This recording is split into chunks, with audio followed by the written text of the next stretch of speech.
So that breakdown point shows you where you could go to. Now remember, you don't want to aim for the maximum move. If you aim for the maximum move, pigs get slaughtered and you may not get the full move. So it's better if you're waiting to buy in to wait until maybe you get 2/3 or very close to the bottom.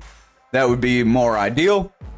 That'd give you a chance. Maybe you get in where these wicks are. Maybe you have multiple entries. You get a little bit here. Then if it goes down lower, you get a little bit down here.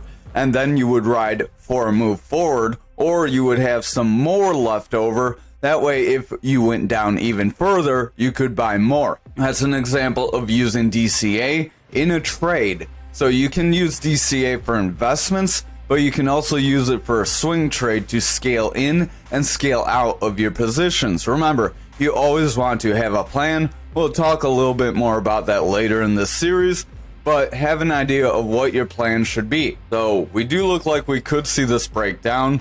This pattern does typically break down, but with all patterns, they don't have to break down, and it's not 100% guaranteed, so keep that in mind as well. Now we'll also cover hammer candles and rounding tops and rounding bottoms. So a rounding bottom is where you see this kind of movement here, where you get a drop, consolidation, and then a move forward. Sometimes they can be a little quicker, where it's just one candle, just like this, one candle consolidation, then a tear up.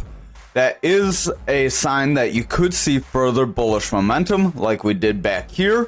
But just like anything else, just like a pattern, candle patterns are no different than these big patterns. These little micro patterns do not have any guarantees. There is no crystal ball in trading. Remember that. We do have rounding tops as well, where you get that consolidation, red takes over, and you start to drop down. Those typically bring you lower, like this one back here did, but again, they don't necessarily have to do very much, especially if you're locked in a different kind of pattern. So there's times to use candle patterns and times not to. You could use it to, when you're back here, see you're rolling away, see you got that confirmation, maybe you sell out to prevent any further losses, then you got this drop, maybe you buy in after this drop, you ride it up. You could start seeing this consolidation, see we're struggling back at a previous resistance area, and then maybe you get out. That's how you can kind of trade some swings. This is an example with some candlesticks within patterns, so use your support resistances. Visit all those previous videos. Those little concepts will help you with these bigger concepts. Now, we do have hammer candles. This is a green hammer candle. Typically, a green hammer candle will bring you forward if it's followed by a strong green candle.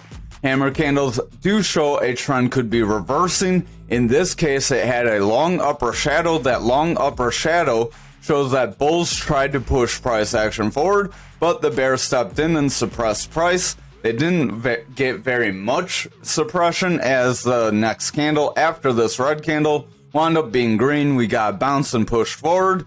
So that did end up signaling that we could go forward, but usually you want the green candle after them to get a pretty significant move forward. We have other hammer candles where they can appear near the tops of patterns. When you have red hammer candles, they typically bring you down, but again, they don't have to. This is a red hammer candle, but it's also a long lower shadow candle. Long lower shadow candle shows sellers tried to break that support zone of that EMA level, but they were not successful. Buyers managed to push us back up, and then price action increased. Let's see, here is a red hammer candle, so same candle, same scenario, but we did drop. Our indicators were dropping back here.